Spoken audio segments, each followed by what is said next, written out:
Hello കൂട്ടുകാരെ, എല്ലാവർക്കും പുതിയ വീട്ടിലേക്ക് സ്വാഗതം. അപ്പോൾ ഇന്ന് അതിനു മുന്നേ നമ്മുടെ ഈ ചാനൽ ആദ്യമായി കാണുന്നവരാരെങ്കിലും ഉണ്ടെങ്കിൽ ഒന്ന് സബ്സ്ക്രൈബ് ചെയ്യുകയും ലൈക്ക് ചെയ്യുകയും ഷെയർ ചെയ്യുകയും ചെയ്യുക. അപ്പോൾ നമ്മളിന്ന് ഉണ്ടാക്കുന്നത് ഒരു മാഗി വെച്ചിട്ടൊരു റെസിപ്പിയാണ്. അപ്പോൾ അതിനായിട്ട് നമ്മൾ മാഗി എന്ത് ചെയ്തു, ഒരു കവർ എടുത്തിട്ടുണ്ട്, അത് ഒന്ന് വേവിക്കാനായിട്ടിട്ടു. അപ്പോൾ ആ അത് വേവുന്ന ടൈമിൽ നമുക്ക് കുറച്ച് സാധനങ്ങൾ അരിഞ്ഞെടുക്കാനുണ്ട്. അതിന് നമുക്ക് ഒരു അരമുറി സവാള, അതുപോലെ തന്നെ ഒരു അരമുറി തക്കാളി, അതായത് എല്ലാത്തിൻ്റെയും ഹാഫ് മതി, അതായത് ഒരു മാഗിയിൽ എടുത്തിട്ടുള്ളൂ.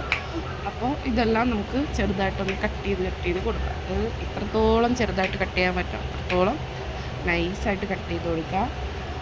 പിന്നെ ഇതെന്താ റെസിപ്പി എന്ന് വെച്ചാൽ, നമുക്ക് മാഗി ഇതെല്ലാം കൊണ്ട് ഒരു ഇനി നമ്മൾ മുട്ടയൊക്കെ ചേർക്കുന്നുണ്ട്. അപ്പോൾ ഇതൊരു നൂഡിൽസ് ഓംലെറ്റ് അങ്ങനെയൊക്കെ പറയാം. അപ്പോൾ ഇത് കുട്ടികൾക്കൊക്കെ വളരെ ഇഷ്ടമാവുന്ന ഒന്നാണ് കേട്ടോ. എല്ലാവർക്കും ഇഷ്ടമാവും, കുട്ടികൾക്ക് വളരെ നല്ല രീതിയിൽ ഇഷ്ടപ്പെടും കേട്ടോ. എനിക്കിവിടെ 2 കുട്ടികളുണ്ട്, അവർക്ക് ഭയങ്കര ഇഷ്ടമാണ് ഈ സാധനം കഴിക്കാൻ. അപ്പോൾ അതിലേക്ക് ഞാൻ ഒരു മുട്ട പൊട്ടിച്ച് വെച്ചിട്ടുണ്ട്. നമുക്ക് ഇത് മുട്ട നമ്മളെ ഇഷ്ടത്തിന് നമുക്ക് ഒഴിച്ചു കൊടുക്കാം, 1 2 ഒക്കെ ഉപയോഗിക്കാം. ഞാനിപ്പോൾ ഇവിടെ ഒരു മുട്ട എടുത്തിട്ടുള്ളൂ. അപ്പോൾ സവാള, അതുപോലെ തന്നെ തക്കാളി, പിന്നെ ഒരു മുട്ട എടുത്ത് ഇനി മാഗി വേവിച്ച് വെച്ചില്ലേ, ആ വേവിച്ച മാഗി എന്ത് ചെയ്യുക, വെള്ളമൊക്കെ കളഞ്ഞിട്ട് നമുക്ക് ഇതിലേക്ക് ഇട്ട് കൊടുക്കുക. നമ്മൾ ആവശ്യത്തിനുള്ള മാഗി അതിലേക്ക് ഇട്ട് കൊടുക്കുക. എന്നിട്ട് നമുക്കത് മാഗി ഉണ്ടാക്കാൻ കിട്ടുന്ന മസാലയില്ലേ, ആ മസാലയും കൂടെ നമുക്ക് ഇതിലേക്ക് ചേർത്ത് കൊടുക്കാം. മസാലയൊക്കെ ആവശ്യത്തിന് ചേർത്ത് കൊടുത്താൽ മതി. മസാല ഇട്ട ടേസ്റ്റ് കൂട്ടും, അതറിയാമല്ലോ. പിന്നെ ഉപ്പ് ആവശ്യത്തിന് ഇട്ട് കൊടുക്കുക. എന്നിട്ട് നന്നായിട്ട് എന്ത് ചെയ്യുകയെന്ന് വെച്ചാൽ മിക്സ് ചെയ്ത് കൊടുക്കുക. അത് നമ്മൾ ഓംലെറ്റ് ഉണ്ടാക്കില്ല, അതുപോലെ തന്നെ നന്നായിട്ട് മിക്സ് ചെയ്ത് കൊടുക്കുക. അപ്പം മിക്സ് ചെയ്യാൻ ആദ്യം കുറച്ച് പാടായിരിക്കും. അപ്പം നമുക്ക് എന്താണെന്ന് വെച്ചാൽ, നമുക്ക് മുട്ട വേണമെങ്കിൽ കൂടുതൽ ആഡ് ചെയ്ത് കൊടുക്കാം. ഞാനിവിടെ എൻ്റെ ഒരു മുട്ട ഉണ്ടായിരുന്നുള്ളൂ, അതുകൊണ്ട് ഒരു മുട്ട തന്നെ ഞാൻ ആഡ് ചെയ്ത് കൊടുത്തു. മുട്ട വേണമെന്നുള്ളവർക്ക് കൂടുതൽ ആഡ് ചെയ്ത് കൊടുക്കാം. അങ്ങനെ നന്നായിട്ടൊന്ന് മിക്സ് ചെയ്തെല്ലാം നല്ല രീതിയിലൊന്ന് മിക്സ് ചെയ്തെടുക്കുക. അതിനുശേഷം നമുക്കൊരു അടുപ്പ് കത്തിച്ച് പാൻ ചൂടാക്കാൻ വെക്കാം. പാൻ ചൂടാക്കാൻ വയ്ക്കുമ്പോഴത്തേക്ക് എന്നിട്ട് കുറച്ച് വെളിച്ചെണ്ണ ഒഴിച്ചു കൊടുക്കുക.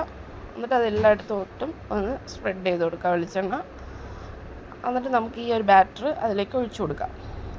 അത് കണ്ടോ, ഇതിപ്പോൾ നല്ല കട്ടിയായിട്ടാണ് ഇരിക്കണം. ഒരു മുട്ടയും കൂടെ ഒഴിച്ചു കൊടുത്തു കഴിഞ്ഞാൽ നമുക്ക് നല്ല ഇച്ചിരി ലൂസായിട്ട് കിട്ടും. ഒരുപാട് പേരുണ്ടെങ്കിൽ നമുക്ക് ഒരു മുട്ടയൊക്കെ കൂടുതൽ ചേർത്ത് കൊടുക്കാം. ഞാനിവിടെ 2 പേർക്ക് കഴിക്കാൻ വേണ്ടിയിട്ടുള്ള ഇതാണ് ഞാനെടുത്തത്. എന്നിട്ട് ഇത് നന്നായിട്ടൊന്ന് സ്പ്രെഡ് ചെയ്ത് പരത്തിയൊന്ന് വെച്ച് കൊടുക്കുക. ഒരുപാട് കട്ടിക്ക് വെച്ച് കൊടുക്കണ്ട, ഇച്ചിരി നൈസായിട്ട് വെച്ച് കൊടുക്കുക. എന്നിട്ട് ഇതൊരു 5 മിനിറ്റ് ഒന്ന് മൂടി വയ്ക്കുക. അപ്പോൾ തന്നെ ഇത് നന്നായിട്ട്, അത് ഓൾറെഡി മാഗി നമുക്ക് വെന്ത മാഗിയാണ്. അപ്പോൾ അതുകൊണ്ട് തന്നെ മുട്ട വേവാനുള്ള ടൈം നമുക്ക് കൊടുക്കാം. 5 മിനിറ്റ് കഴിയുമ്പോൾ നമുക്ക് അതൊന്ന് തുറന്ന് നോക്കാം. ഈ ഒരു രീതിയിലായിട്ടുണ്ട്. അതായിട്ടില്ല, നമുക്ക് കുറച്ചും കൂടെ ഒന്ന് അടച്ച് വെക്കാം. അടച്ച് വെച്ചിട്ട് നമുക്ക് ഒന്നുകൂടെ ഒന്ന് കുക്ക് ചെയ്യുക. അപ്പോൾ തുറന്ന് നോക്കുമ്പോൾ ഒരു സൈഡ് ഒന്നായിട്ടുണ്ട്. ഇനി നമുക്കത് എന്താണെന്ന് വെച്ചാൽ മറിച്ചിട്ട് കൊടുക്കാം. മറിച്ചിട്ട് കൊടുക്കുമ്പോൾ അത് പൊട്ടാണ്ട് ശ്രദ്ധിക്കാം. ഓക്കെ, ഞാനിതിപ്പോൾ അധികം ഇതില്ലാത്തതുകൊണ്ട് പെട്ടെന്ന് മറിച്ചിട്ടൊന്നേ ഉള്ളൂ. പറ്റിയില്ല എന്നുള്ളെങ്കിൽ നമ്മൾ പാത്രത്തിൽ മാറ്റിയിട്ട് അങ്ങനെ തിരിച്ചിടാൻ പറ്റും കേട്ടോ. അപ്പോൾ അങ്ങനെ തിരിച്ചിട്ട് കൊടുക്കുക. അതിനുശേഷം തുറന്ന് നോക്കുമ്പോഴത്തേക്ക് നമുക്ക് ആ ഒരു മാഗി എഗ് ഓംലെറ്റ് റെഡി ആയിട്ടുണ്ട്. അപ്പം നമുക്ക് ഇനി ഇതെന്ത് ചെയ്യുമെന്ന് വെച്ചാൽ ഒരു പ്ലേറ്റിലേക്ക് മാറ്റാം. പ്ലേറ്റിലേക്ക് മാറ്റുമ്പോൾ ശ്രദ്ധിക്കുക, പൊട്ടാണ്ട് ശ്രദ്ധിക്കാൻ നോക്കുക. ഓക്കെ, ഇത് നല്ല കൂടെ തന്നെ കഴിക്കണം കേട്ടോ. ചൂടോട് നല്ല കട്ടൻ ചായയോ അല്ലെങ്കിൽ ചായ എന്തെങ്കിലും ഇട്ടിട്ട് നല്ല ചൂടോടെ തന്നെ കഴിക്കുക. പിന്നെ ഇതിനെ നമുക്ക് ഇഷ്ടമുള്ള ഷേപ്പിന് കട്ട് ചെയ്തെടുക്കാം.